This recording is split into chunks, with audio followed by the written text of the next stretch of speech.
সকাল বন্ধুরা, মিষ্টিস ফ্যামিলির একটি নতুন ব্লগে তোমাদের সবাইকে অনেক অনেক ওয়েলকাম। আশা করছি তোমরা সবাই ভালো আছো আর আমরাও বেশ ভালো আছি। আজ হলো রবিবার আর ঘড়িতে এখন সময় হচ্ছে সকাল 7টার মতো। আর এখন থেকেই কাছে দূরের সমস্ত বন্ধুদের সাথে নিয়ে আমার আজকের দিনের ব্লগটি শুরু করছি। তোমাদের সবাইকে আমার ব্লগের সঙ্গে থাকার জন্য অনুরোধ রইল। তোমরা আমার ব্লগটি দেখো, আশা করছি তোমাদের অনেক ভালো লাগবে। রবিবার তো ওই জন্য ঘুম থেকে উঠতে দেরি হয়েছে, কিন্তু খুব একটা বেশি দেরি করিনি। 7টার মধ্যেই উঠে গেছি আর উঠে দেখো এখন ফ্রেশ হয়ে সকালের দিকে যে কাজকর্মগুলো সেগুলো সব এক এক করে করতে শুরু করেছি। আসলে তাড়াতাড়ি উঠেছি ঘুম থেকে, হয়তো আর একটু বেশি টাইম ঘুমোলে কোনো অসুবিধা হতো না, কিন্তু উঠে গেছি। জানি অনেক কাজকর্ম আছে, সেগুলো সব করতে হবে। আর গরমের দিন, বেলা যত বাড়বে তত গরম বাড়বে, কাজ করতেও অসুবিধা, আর সময়ের মধ্যে কাজগুলো হয়তো ঠিকঠাক করে উঠতেও পারা যাবে না। আর এই শনি রবিবারগুলোতে না কাজের চাপ দেখবে একটু বেশিই থাকে। আর যত সকালে ঘুম থেকে ওঠা যায় ততই সুবিধা, সময়ের মধ্যে কাজগুলো শেষ করা যায় আর অনেক কাজ করেও নেওয়া যায়। তো তারপরে গেছিলাম ছাদে, গাছগুলোকে জল দিলাম। ফোনটা নিয়ে যাইনি, জানো তো, গরম তো, আর ভালোই রোদ উঠে গেছে দেখছি। আর তাই না তাড়াতাড়ি আর কি কাজটা সেরে নিচে চলে এসেছি। তাই আর তোমাদের সাথে ছাদে যা যা করেছি সেই সব কিছুই আর শেয়ার করা হলো না। তো তারপর নিচে চলে এসেছি, এখন বেডরুমের কাজগুলো করছি। নিচে এসে প্রথমে ছেলেকে ঘুম থেকে তুললাম, ও আর ওর বাবা ঘুমিয়েছিল। ওকে ঘুম থেকে তুলে দিয়ে ব্রাশ করিয়ে দিয়ে ওর সকালের খাবারটা খাইয়ে দিয়ে ওকে নিচে পাঠিয়ে দিয়েছি। হাজব্যান্ডও নিচে চা খাচ্ছে। আমি তো সকালের চাটা খাই না, শাশুড়ি মা সকালের চাটা বানিয়েছেন, বাবা মা আর ওই সকালের চাটা খায়, মানে ও যেদিন যেদিন বাড়ি থাকে আর কি, ওর ছুটির দিনগুলোতে। আর এই গরমের দিনে এই দোতলায় থাকতে না খুব কষ্ট। এসি থাকলেও সব সময় তো আর এসি চালিয়ে বসে থাকা যায় না বলো।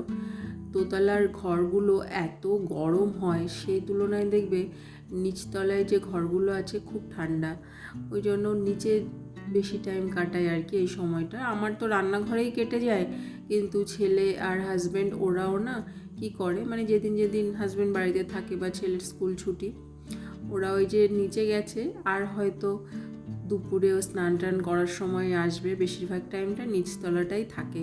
আর নিচতলার ঘরগুলো এত ঠান্ডা, খুবই ভালো লাগে। ওই জন্য না এই ওপরের আর আসতেই ইচ্ছা করে না, কিন্তু কিছু করার নেই, নিজের রুমে তো আসতেই হবে, তাই না? তো দেখো তোমাদের সঙ্গে এত কিছু কথা, এত গল্প করতে করতে এক এক করে সব কাজগুলো সব গুছিয়ে করে নিলাম। বেডরুমের যে কাজগুলো সেগুলোই সব করছি এখন, বিছানা গোছানো, তারপর বেডরুমের ফার্নিচারগুলো যা আছে, তারপরে এই সমস্ত কিছু যা ডাস্টিংয়ের কাজ সব করে নিলাম। আর শুধু ঘর ঝাড়ু দেওয়াটাই বাকি, ওটাই করব আর তারপরে কিচেনে চলে যাব। আর অন্য কাজগুলো আর কি, অন্য যা যা কাজ করব ভেবেছি আজকে, সেগুলো কিচেন থেকে এসে তারপরে করব। এদিকে সব কাজ যদি আবার গুছিয়ে করে তারপরে কিচেনে যেতে যাই, রান্নার আবার দেরি হয়ে যাবে। আর রান্নার কাজটা হলো বড় কাজ, ওই কাজটা করা হয়ে যাওয়া মানে মনে হয় যেন যে না, সব থেকে বড় দায়িত্বের কাজটা আমার করা হয়ে গেল। তো দেখো এখন বেডরুমটা একটু ভালো করে ঝাড়ু লাগিয়ে দেব। আর আমার বাড়ির চারপাশে প্রচুর গাছপালা, তো ওই জন্য একটু গরম কম। কাজ করছি কিন্তু পাশে জানলা দিয়ে, বড় বড় জানলা দিয়ে খুব ভালো হাওয়াও আসে, তার জন্য আমার ঘরগুলো একটু নোংরাও বেশি হয়, বেশি পরিমাণে ধুলোবালি ঢোকে, তারপরে গাছের পাতাও ঢুকে যায়। সব কিছুরই সুবিধা অসুবিধা দুটো দিকই থাকে, ভালো মন্দ দুটো নিয়েই তো চলতে হবে। ভালো জিনিসটা যেমন আমি নিচ্ছি, উপভোগ করছি, সেরকম তার যে খারাপ জিনিসগুলো আর কি, সেই ত্রুটিগুলো, সেটাও তো আমাকে মেনে নিতে হবে, তাই না? নিচে এসে ব্রেকফাস্ট আগে করে নিলাম, আর এখন ভাতটা বসিয়ে দিয়ে পেঁপে কেটে নিচ্ছি, পেঁপে সেদ্ধ দেব। রান্না বান্না বলতে আজকে করব ওই পেঁপে সেদ্ধ ভাত আর নারকোল চিংড়ি। মা সকালে করেছে ডাল আর একটা ভাজা, যেটা আমাদের প্রতিদিনই হয়, তো সেটা তো করা হয়ে গেছে। আর আমি এখন এইগুলো সব রান্না করব। চিংড়িগুলো খুব একটা বেশি বড় সাইজের নয়, মিডিয়াম সাইজের। তো তো দেখো এখানে নারকেলটা পেস্ট করে নিয়েছি, আর তারপরে সর্ষে টর্ষে বেটে সব কিছু রেডি করে নিয়েছি। আর এখন কড়াইয়ের মধ্যে চিংড়ি, নারকোল আর লঙ্কা গুঁড়ো, তেল, নুন আর সামান্য একটু চিনি দিয়ে ভালো করে মেখে ওটা বসিয়ে দেব। আর কটা কাঁচা লঙ্কা দিয়ে দিলাম। 5 মিনিট হওয়ার পরে তারপরে সর্ষে বাটাটা দিয়ে দেব। আর এটার মধ্যে না আমি একদমই হলুদ ইউজ করিনি, কিন্তু দেখো তাও কি সুন্দর একটা কালার এসছে। আর এর মধ্যে তেলটা না একটু বেশি পরিমাণে দিতে হয়, আর এই কালারটা এসছে সর্ষের তেল আর লঙ্কার গুঁড়োটা দেওয়ার জন্য। আর এই নারকোল চিংড়িটা না খেতে দারুণ টেস্টি হয়। তো আজকে দেখো রান্না হয়েছে, পেঁপে সেদ্ধ ভাত করেছি, নারকোল চিংড়ি করলাম, আর এই যে সকালবেলায় মা ডাল করেছিল আর ভাজা, এখানে আলু, পটল, পেঁয়াজ আর ডিম দিয়ে একসাথে মিশিয়ে একটা ভাজা করা হয়েছে। তো আজকে রান্নাবান্না এটাই। রান্নাবান্নার কাজ তো শেষ, আর এখন এই যে ওভেনটা ভালো করে পরিষ্কার করে নেব, যেটা আমার প্রতিদিন রান্না শেষে ডিউটি। মানে প্রতিদিন বান্না কমপ্লিট করার পরে এই কাজটা আমি করবই। রান্নাঘরে ক্লিনিংয়ের কাজগুলো করে তারপরে আমি রান্নাঘর থেকে যাই।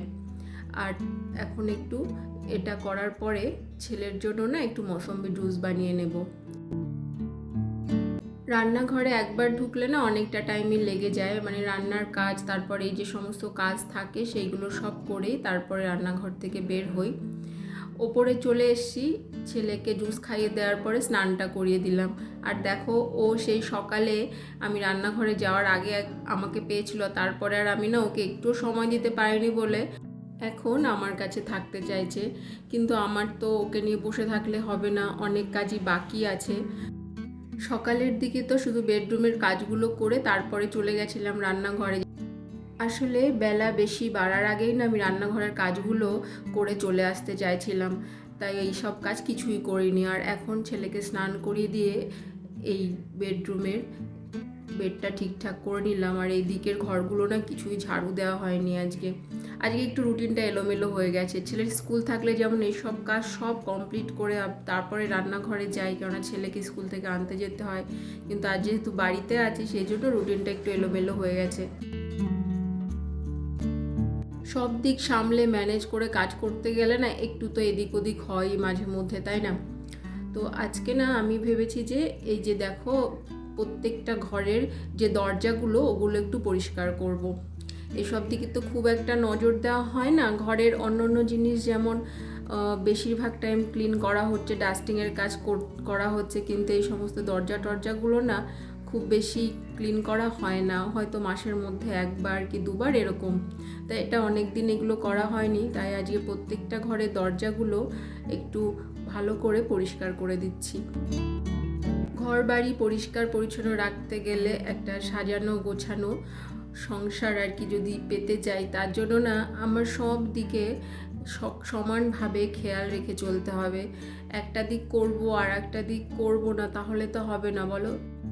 যে দিকটা দেখবো না, যেদিকে খেয়াল করব না, তখন দেখবো সেই দিকটা অগোছালো হয়ে আছে। এই জন্য তো সব দিকেই সমানভাবে খেয়াল রেখে কাজগুলো করতে হয়। সব ঘরের দরজাগুলো মোটামুটি ভালোভাবেই ক্লিন করা হয়ে গেছে। এখন আর অন্য কোনো কাজ করব না, কারণ অনেকগুলো জামা কাপড় কাচার আছে, তাই এখন না স্নানে চলে যেতে হবে। আর তার আগে তো অতগুলো জামা কাপড় কাচতে হবে। তো দেখো চলে এসেছি ছাদে জামা কাপড়গুলো কেচে এখন মেলতে। সকাল থেকে কিন্তু ভালোই রোদ ছিল, কিন্তু এই দুপুর 1টার সময় এসে দেখছি, মানে এখন বাজে প্রায় 1টা মতো, রোদটা একটু কম, দেখতেই পাচ্ছ, একটু কেমন মেঘলা মেঘলা ভাব। কিন্তু বৃষ্টি হবে না, বৃষ্টি নেই, একদমই নেই।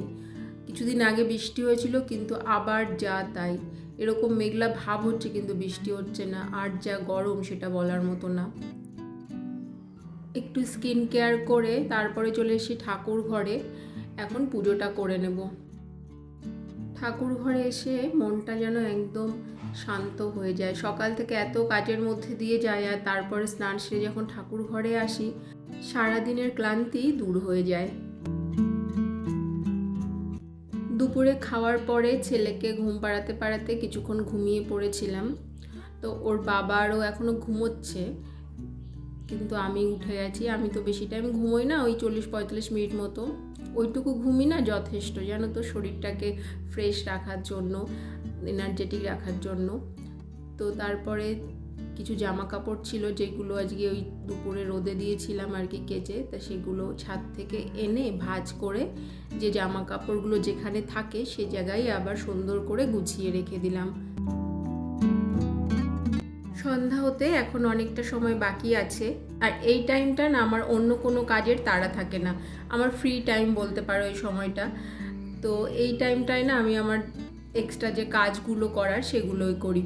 তো আজকে দেখো আমি এই যে পটটা, এর মধ্যে যে কালারিং স্টোনগুলো দিয়েছিলাম ওটা দেখছিলাম ওই মাটির সঙ্গে অনেক দিন থাকতে থাকতে মাটি লেগে নোংরা হয়ে গেছে। তা ওগুলোই না আজকে ভালো করে ধোবো, আর ধুয়ে তারপরে আবার এই পটের মধ্যেই রেখে দেব। তার আগে এগুলো একটু এই পটটা আর এই ছোটো টুলটা আর কি যেটার উপর পটটা রাখি সেটা মুছে পরিষ্কার করে নিলাম। আর কালারিং স্টোনগুলো ধুয়ে এই যে একটা শুকনো কাপড় দিয়ে ভালো করে মুছে, আর এরপরে আবার ওগুলোকে ওই পটের মধ্যে সুন্দর করে সাজিয়ে দেব। এই কাজগুলো আমার ভালো লাগার, আমার ভালোবাসার কাজ, এগুলো আমি ভীষণ ভালোবেসে করি। আমার মনটা না ভীষণ ভালো হয়ে যায় যখন এই কাজগুলো আমি করি। আর দেখো এই কালারিং স্টোনগুলো এর মধ্যে সাজিয়ে দেওয়ার জন্য কি সুন্দর লাগছে দেখতে।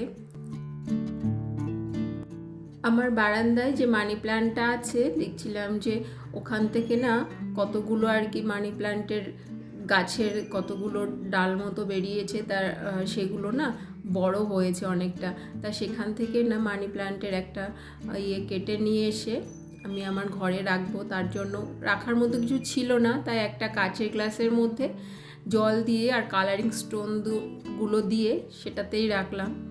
আমার বারান্দায় মানি প্ল্যান্টটা আমি মাটিতেই রেখেছি, তো জানি না জলের মধ্যে এটা হবে কি না, আপাতত তো রেখে দিলাম, দেখা যাক কি হয়।